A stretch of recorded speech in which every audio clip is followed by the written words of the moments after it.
السلام علیکم پیارے دوستوں، کیسے ہیں آپ؟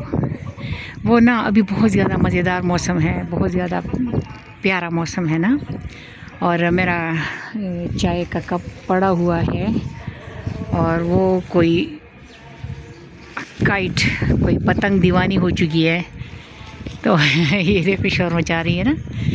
تو میں ویسی زندگی کے بارے میں سوچ رہی تھی نا، تو ایک واقعہ میں اکثر سناتی ہوں.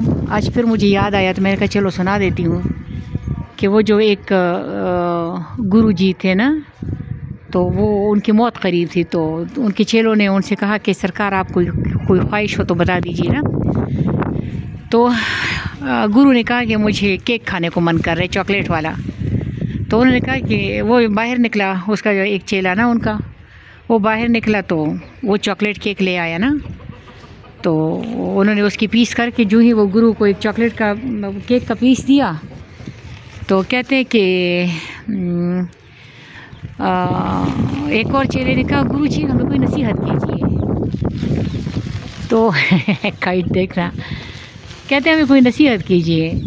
تو گرو جی نے کیک پیس میں سے ایک بائٹ لے گے نا، تو اپنے ہونٹ کے اوپر سے چاکلیٹ صاف کرتے ہوئے کہا کیک مزے کا ہے. یہ ان کی نصیحت تھی کہ کیک مزے کا ہے.